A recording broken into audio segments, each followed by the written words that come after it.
Chapter 23. Wise as Serpents. Nehemiah 6. Open opposition had totally failed. The watchful garrison had not once permitted a surprise. In spite of the persistent malignity of his enemies, Nehemiah had raised the walls all round the city till not a breach remained anywhere. The doors had yet to be hung at the great gateways, but the fortification of Jerusalem had proceeded so far that it was hopeless for the enemy to attempt any longer to hinder it by violence. Accordingly, the leading antagonists changed their tactics. They turned from force to fraud, a method of strategy which was a confession of weakness. The antagonism to the Jews was now in a very different position from that which it had attained before Nehemiah had appeared on the scene, and when all Syria was moved and Artaxerxes himself won over to the Samaritan view. It had no support from the satrap. It was directly against the policy sanctioned by the king. In its impotence it was driven to adopt humiliating devices of cunning and deceit, and even these expedients proved to be ineffectual. It has been well remarked that the rustic tricksters from Samaria were no match for a trained courtier. Nehemiah easily detected the clumsy snares that were set to entrap him. Thus he illustrates that wisdom of the serpent which our Lord commends to his disciples as a useful weapon for meeting the temptations and dangers they must be prepared to encounter. The serpent, repulsive and noxious, the common symbol of sin, to some the very incarnation of the devil, was credited with a quality worthy of imitation by one who could see the soul of goodness in things evil. The subtlety of the keen-eyed, sinuous beast appeared to him in the light of a real excellence, which should be rescued from its degradation in the crawling reptile and set to a worthy use. He rejoiced in the revelation made to babes, but it would be an insult to the children whom he set before us as the typical members of the kingdom of heaven to mistake this for a benediction of stupidity. The fact is, dullness is often nothing but the result of indolence. It often comes from negligence in the cultivation of faculties God has given to men more generously than they will acknowledge. Surely, true religion, since it consists in a divine life, must bring vitality to the whole man, and thus quicken the intellect as well as the heart. St. James refers to the highest wisdom as a gift which God bestows liberally and without upbraiding on those who ask for it. 202 Our plain duty, therefore, is not to permit ourselves to be befooled to our ruin. But when we compare the wisdom of Nehemiah with the cunning of his enemies, we notice a broad distinction between the two qualities. Sanballat and his fellow conspirator, the Arab Geshem, condescend to the meanness of deceit. They try to allure their victim into their power. They invite him to trust himself to their hospitality while intending to reward his confidence with treachery. They concoct false reports to blacken the reputation of the man whom they dare not openly attack. With diabolical craft, one of their agents endeavors to tempt Nehemiah to an act of cowardice that would involve apparently a culpable breach of religious propriety, in order that his influence may be undermined by the destruction of his reputation. From beginning to end, this is all a policy of lies. On the other hand, there is not a shadow of insincerity in Nehemiah's method of frustrating it.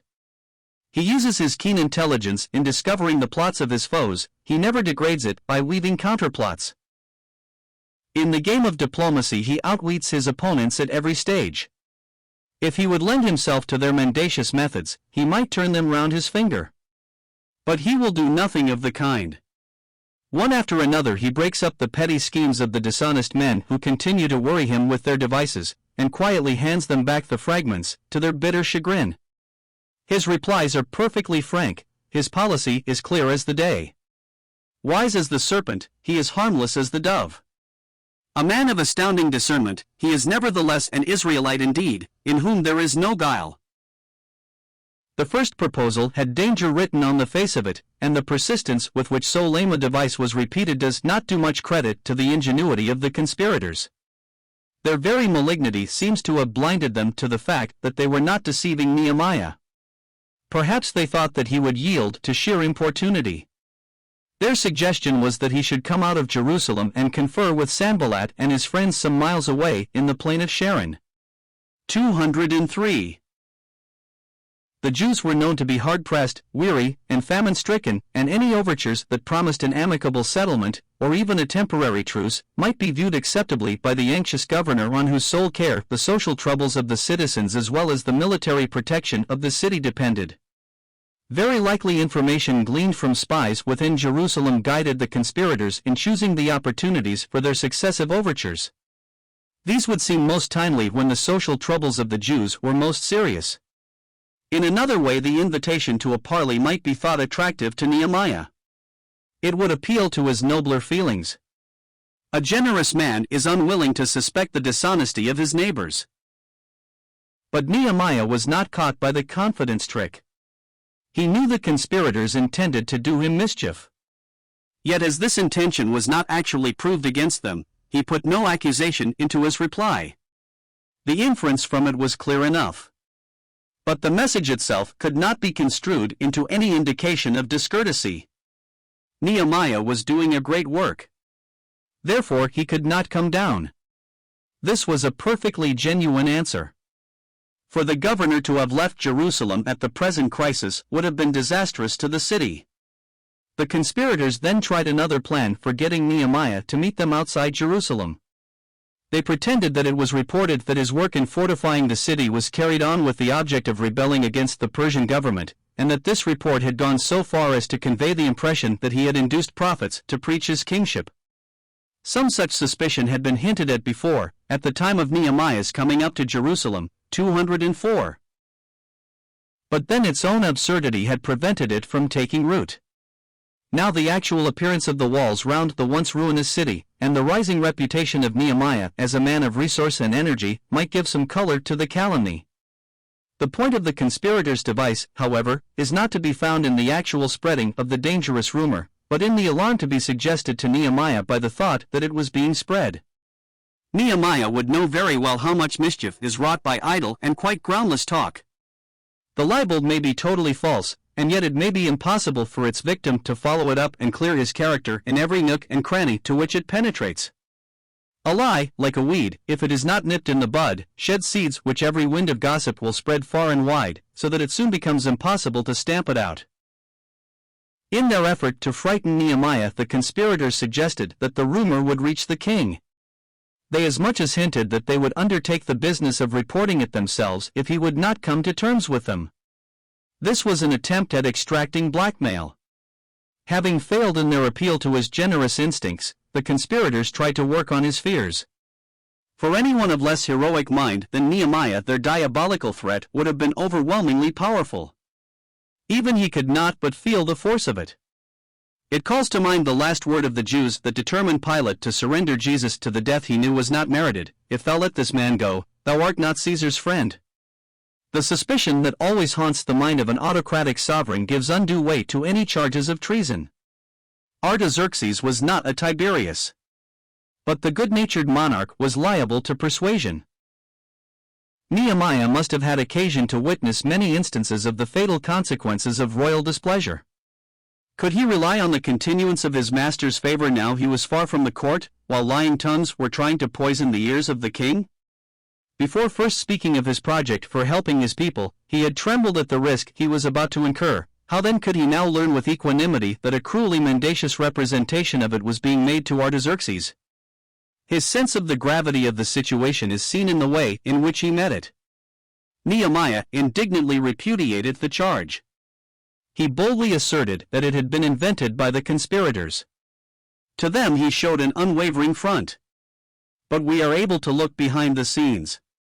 It is one advantage of this autobiographical sketch of Nehemiah's that in it the writer repeatedly lifts the veil and reveals to us the secret of his thoughts. Heroic in the world, before men, he still knew his real human weakness. But he knew too that his strength was in God. Such heroism as his is not like the stolidity of the lifeless rock. It resembles the strength of the living oak, which grows more massive just in proportion as it is supplied with fresh sap. According to his custom in every critical moment of his life, Nehemiah resorted to prayer, and thus again we come upon one of those brief ejaculations uttered in the midst of the stress and strain of a busy life that light up the pages of his narrative from time to time. The point of his prayer is simple and definite. It is just that. His hands may be strengthened. This would have a twofold bearing.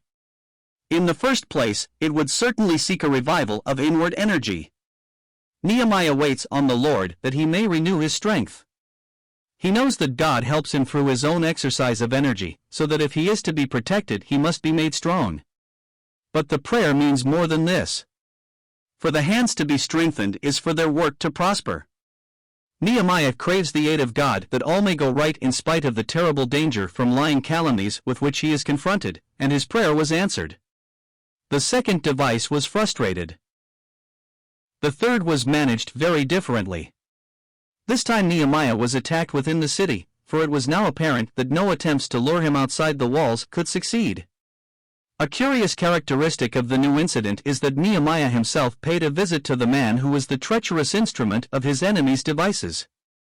He went in person to the house of Shemaiah the prophet, a most mysterious proceeding. We have no explanation of his reason for going. Had the prophet sent for Nehemiah? Or is it possible that in the dread perplexity of the crisis, amid the snares that surrounded him, oppressed with the loneliness of his position of supreme responsibility, Nehemiah hungered for a divine message from an inspired oracle? It is plain from this chapter that the common, everyday prophets, so much below the great messengers of Jehovah whose writings represent Hebrew prophecy to us today, had survived the captivity, and were still practicing divination much after the manner of heathen soothsayers, as their fathers had done before them from the time when a young farmer's son was sent to Samuel to learn the whereabouts of a lost team of asses. If Nehemiah had resorted to the prophet of his own accord, his danger was indeed serious. In this case it would be the more to his credit that he did not permit himself to be duped. Another feature of the strange incident is not very clear to us. Nehemiah tells us that the prophet was shut up. 205. What does this mean? Was the man ceremonially unclean? Or ill? Or in custody under some accusation? None of these three explanations can be accepted, because Shemaiah proposed to proceed at once to the temple with Nehemiah, and thus confessed his seclusion to be voluntary. Can we give a metaphorical interpretation to the expression, and understand the prophet to be representing himself as under a divine compulsion, the thought of which may give the more urgency to the advice he tenders to Nehemiah? In this case we should look for a more explicit statement, for the whole force of his message would depend upon the authority thus attributed to it. A simpler interpretation, to which the language of Shemaiah points, and one in accordance with all the wretched, scheming policy of the enemies of Nehemiah, is that the prophet pretended that he was himself in personal danger as a friend and supporter of the governor, and that therefore he found it necessary to keep himself in seclusion. Thus by his own attitude he would try to work on the fears of Nehemiah. The proposal that the prophet should accompany Nehemiah to the shelter of the temple, even into the holy place, was temptingly plausible. The heathen regarded the shrines of their gods as sanctuaries, and similar notions seem to have attached themselves to the Jewish altar. Moreover, the massive structure of the temple was itself a defense. The temple of Herod was the last fortress to be taken in the great final siege. In the temple, too, Nehemiah might hope to be safe from the surprise of a street immute among the disaffected sections of the population. Above all, the presence and counsel of a prophet would seem to sanction and authorize the course indicated. Yet it was all a cruel snare. This time the purpose was to discredit Nehemiah in the eyes of the Jews, inasmuch as his influence depended largely on his reputation. But again Nehemiah could see through the tricks of his enemies. He was neither blinded by self-interest nor overawed by prophetic authority. The use of that authority was the last arrow in the quiver of his foes. They would attack him through his religious faith. Their mistake was that they took too low a view of that faith. This is the common mistake of the irreligious in their treatment of truly devout men. Nehemiah knew that a prophet could err. Had there not been lying prophets in the days of Jeremiah? It is a proof of his true spiritual insight that he could discern one in his pretended protector. The test is clear to a man with so true a conscience as we see in Nehemiah. If the prophet says what we know to be morally wrong, he cannot be speaking from God. It is not the teaching of the Bible, not the teaching of the Old Testament any more than that of the New, that revelation supersedes conscience, that we are ever to take on authority what our moral nature abhors. The humility that would lay conscience under the heel of authority is false and degrading, and it is utterly contrary to the whole tenor of Scripture. One great sign of the worth of a prophecy is its character. Thus the devout man is to try the spirits, whether they be of God. 206 Nehemiah has the clear, serene conscience that detects sin when it appears in the guise of sanctity. He sees at a glance that it would be wrong for him to follow Shemaiah's advice. It would involve a cowardly desertion of his post. It would also involve a desecration of the sacred temple enclosure. How could he, being such as he was a layman, go into the temple, even to save his life? 207 But did not our Lord excuse David for an analogous action in eating the showbread? True. But Nehemiah did not enjoy the primitive freedom of David, nor the later enlightened liberty of Christ. In his intermediate position, in his age of nascent ceremonialism, it was impossible for him to see that simple human necessities could ever override the claims of ritual. His duty was shaped to him by his beliefs. So is it with every man? To him that esteemeth anything sin, it is sin. 208. Nehemiah's answer to the proposal of the wily prophet is very blunt: I will not go in. Bluntness is the best reply to sophistry. The whole scheme was open to Nehemiah. He perceived that God had not sent the prophet, that this man was but a tool in the hands of the Samaritan conspirators. In solemnly committing the leaders of the vile conspiracy to the judgment of heaven, Nehemiah includes a prophetess, Noadiah, degenerate successor of the patriotic Deborah, and the whole gang of corrupt, traitorous prophets. Thus the wrongness of Shemaiah's proposal not only discredited his mission, it also revealed the secret of his whole undertaking and that of his unworthy coadjutors. While Nehemiah detected the character of the false prophecy by means of his clear perceptions of right and wrong, those perceptions helped him to discover the hidden hand of his foe. He was not to be sheltered in the temple, as Shemaiah suggested, but he was saved through the keenness of his own conscience.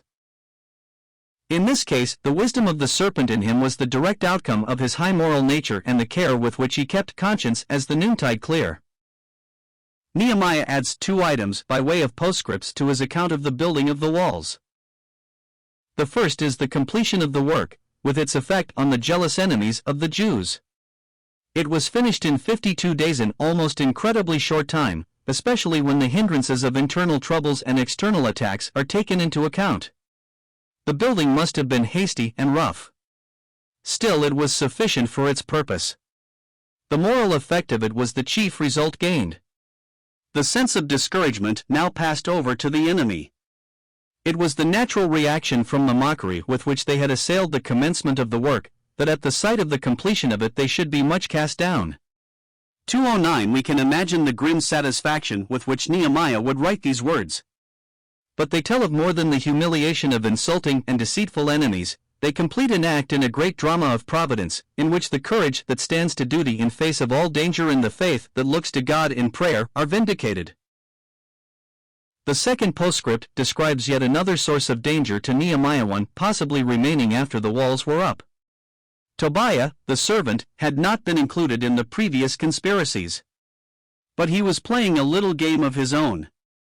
The intermarriage of leading Jewish families with foreigners was bearing dangerous fruit in his case. Tobiah had married a Jewess, and his son had followed his example. In each case the alliance had brought him into connection with a well-known family in Jerusalem. These 2 families pleaded his merits with Nehemiah, and at the same time acted as spies and reported the words of the governor to Tobiah. The consequence was the receipt of alarmist letters from this man by Nehemiah.